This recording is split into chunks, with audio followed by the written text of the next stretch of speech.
पर फ्रीडम के नाम पर आपने खुद को किसी लड़के के हाथ की कठपुतली बना लिया, mobile, Facebook, Snapchat, messenger, Instagram का गुलाम बना लिया।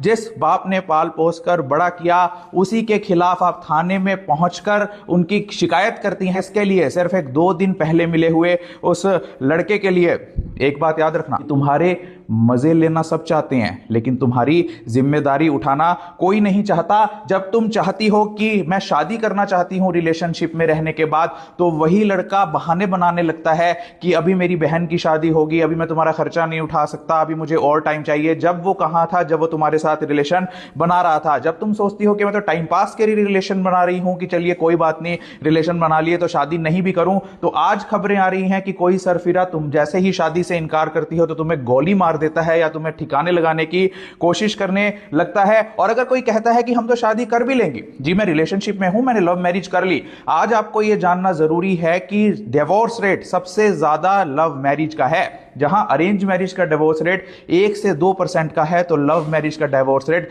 10 से 30% का है। आज इंटेलिजेंट लड़कियां भी खुद को रिलेशनशिप में इसलिए धकेल रही हैं कि उनके ऊपर किसी तरह का प्रेशर है कि सब लड़कियां ऐसा कर रही हैं तो मैं क्यों ना करूं। क्या अगर एक गांव में सभी लोग चोरी करना शुरू कर देंगे तो क्या चोरी करना अच्छी बात हो जाएगी? देखो जरा उन बाबू सोनों को, जिनको आप बाबू सोना बोलती हो बड़े प्यार से, कि वो क्या आपकी जिम्मेवारी उठा सकता है। अगर आप 4 लोगों को बताएं कि ये मेरा बाबू सोना है, तो 4 दिन तक तो लोगों की हंसी नहीं रुकेगी कि इतनी बढ़िया, इतनी सुंदर लड़की, इतनी होशियार लड़की कैसे इस लफंगे, लुच्चे, ऐरे गहरे, नत्थू खैरे के चंगुल में फंस गई। क्या वो बाबू सोना कोई आईएएस है? क्या वो बाबू सोना कोई आईपीएस है? क्या वो बाबू सोना कोई डॉक्टर है, इंजीनियर है, आर्किटेक्ट है, जज है? देखो जरा कि आज तुम किसी लड़के के चक्कर में पड़कर अपनी लाइफ को बर्बाद कर रही हो। कभी भी किसी लड़के के साथ उसके भरोसे में आकर, उसकी बातों में आकर, उसके बहलावे में आकर कोई भी ऐसी ऑडियो कॉल मत करो, क्योंकि ये लड़के लोग इतने चालाक होते हैं कि आपकी ऑडियो कॉल को स्टोर रखते हैं। पहले दिन से ही वो आपकी रिकॉर्डिंग सेव रखते हैं कि जैसे ही अगर वो फंसा या उसके ऊपर कोई इल्जाम लगा तो सबको बता सके कि देखो ये अपनी मर्जी से आती थी। कभी भी किसी लड़के के साथ व्हाट्सएप पर, फेसबुक पर या और तरह से कोई भी वीडियो कॉल मत करो। वो वीडियो कॉल आपकी रिकॉर्ड हो सकती है, रिकॉर्ड होती भी है, और वही लड़का जिस पर आप पूरा भरोसा करके उस वीडियो कॉल को करती हो, वही उसे नेट पर वायरल करता है शराब के नशे में आपसे बदला लेने के लिए, या जब आप शादी से मना कर देती हो तब, और फिर आपकी और आपके परिवार की इज्जत धूमिल होने लग जाती है। कभी भी किसी लड़के के साथ बैंक ट्रांजैक्शन मत करो। अगर आपने देखा होगा कि आजकल लड़कियां रिलेशनशिप में आती हैं, उनके साथ गूगल पे पर, फोन पे पर, पेटीएम पर ट्रांजैक्शंस करने लगती हैं। वो कहता है मैं तुझे कैश दे देता हूं, तू मुझे गूगल पे कर दे, तू मुझे कैश दे दे, मैं तुझे गूगल पे कर देता हूं। वो जो आप गूगल पे और पेटीएम करते हो वो एक बैंक ट्रांजैक्शन बन जाती है, जिससे भविष्य में अगर आपको अपनी आवाज भी उठानी हो किसी लड़के के खिलाफ कि इसने मेरा फायदा उठाया, तो लड़का बोलता है कि देखो जी इससे मेरा पैसे का लेन देन था, इस लड़की से मेरा पैसे का लेन देन था, इसीलिए मेरे ऊपर जानबूझ के झूठे इल्जाम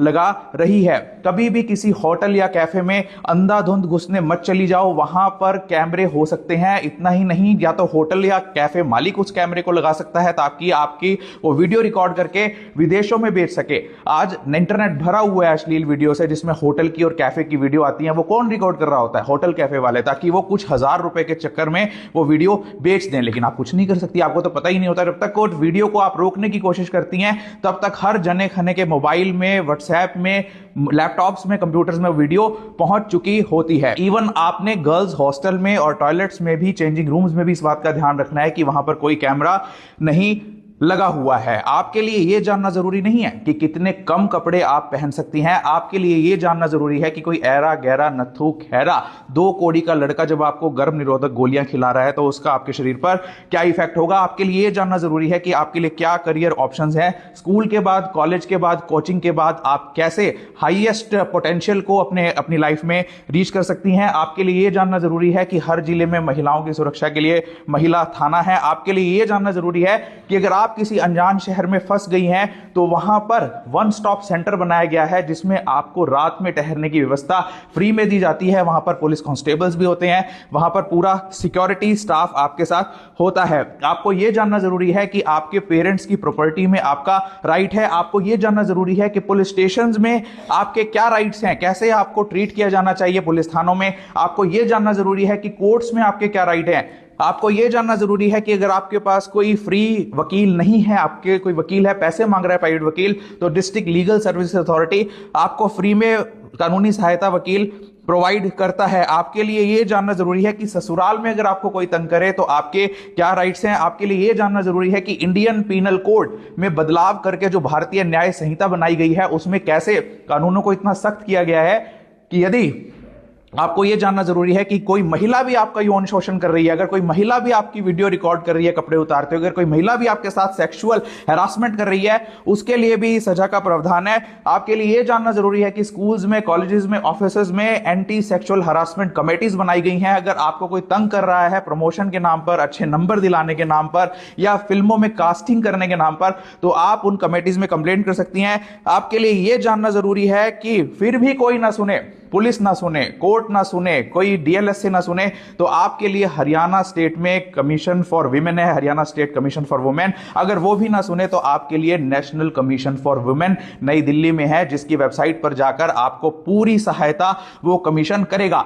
लेकिन आप आज जान क्या रही हैं, जरा उस कंटेंट को ध्यान से देखिए। आज हालत यह हो गई है कि एक बाप की उम्र बीत गई, एक बाप की उम्र बीत गई एक बेटी को कपड़े पहनाने में, और एक बेटी के कपड़े फट गए इंस्टाग्राम के फॉलोअर्स बढ़ाने में। एक अनजान लड़का आपको रिलेशनशिप के चक्कर में फंसाकर, आपकी भावनाओं का फायदा उठाकर आपके मंदिर जैसे शरीर से खेल गया, आपके साथ सब कुछ कर गया। क्या वो आपके साथ शोषण नहीं है? जिस उम्र में हमारे लिए नए करियर के दरवाजे खुलने चाहिए थे, उस उम्र में आज हमारे लिए होटल और कैफे के दरवाजे खुल गए हैं। क्या ये हमारे साथ शोषण नहीं है? जिस उम्र में आपको अच्छा खान पान मिलना चाहिए था, आज उस उम्र में आपको गर्भ निरोधक गोलियां खिलाई जा रही हैं। क्या ये आपका शोषण नहीं है? जिस पापा की परी बनकर रही, उसी के खिलाफ आपको थाने में खड़ा कर दिया, उसी का आपको दुश्मन बना दिया। क्या ये आपका शोषण नहीं है? फेसबुक, इंस्टाग्राम पर, स्नैपचैट, मैसेंजर पर इतनी अश्लील रील्स लड़कियां बनाकर डाल रही हैं, जिससे सभी लड़कियों के लिए एक असुरक्षित माहौल पैदा हो गया। क्या ये आपके साथ शोषण नहीं है? आज हर दूसरी तीसरी लड़की ब्रेकअप के स्ट्रेस में है, हर दूसरी तीसरी लड़की पास्ट के स्ट्रोमा में है, हर दूसरी तीसरी लड़की किसी ना किसी तरह की ब्लैकमेलिंग का शिकार हो रही है। क्या ये आपके साथ शोषण नहीं है? आज 10 से 75 साल की भारत की महिलाएं, उनमें से 90 लाख से ज्यादा महिलाएं शराब का सेवन कर रही हैं, 40 लाख से ज्यादा महिलाएं अफीम का सेवन कर रही हैं और 20 लाख से ज्यादा महिलाएं गांजा फूक रही हैं। क्या ये आपके साथ शोषण नहीं है? तो इसलिए अपने आप को सचेत करो, सजग रहो। कभी ये मत सोचो कि तुम गवर्नमेंट स्कूल्स में रही हो, तुम नर्सिंग कर रही हो, तुम क्या कर रही हो, कि जितने भी हमारे देश के प्रधानमंत्री हैं वो कौन से इंटरनेशनल स्कूल्स में पढ़े थे, वो कौन से इंटरनेशनल कॉलेजेस में पढ़े थे। तुम्हारा कर्म और तुम्हारा भाग्य और तुम्हारी मेहनत ही निर्धारित करती है कि तुम्हें जीवन में क्या मिलेगा, बशर्ते कि तुम उसे सही रास्ते से चल पाओ, सही रास्ते पर चल पाओ। आपके पेरेंट्स, आपके भाई, आपकी बहन, आपके टीचर्स, आपके प्रिंसिपल ही आपके सच्चे अर्थों में दोस्त है। ध्यान दो उन सहेलियों पर जिनके ऊपर तुम अंधाधुंध भरोसा करके चलती हो कि ये मेरी सहेली है, कि क्या वही सहेली तुम्हें कहीं नशा लगवा चुकी है, सिगरेट पीने का, शराब पीने का? क्या वही सहेली किसी लड़के से तुम्हारी दोस्ती करवा के तुम्हें रिलेशन के चक्कर में उलझा चुकी है? तो सहेलियों पर भी आंख मीच कर भरोसा मत करो। सहेली, सच्चा दोस्त वही है जो आपको गलत करने से रोके और समय समय पर सचेत करता रहे। और सही कहा आपकी मैडम ने कि समझ नहीं आता क्या तुम्हें एक बार में? अगर इस एक बार में तुम्हें समझ में नहीं आया तो समझ लो कि तुम्हारा जीवन बर्बाद हो गया। Thank you very much.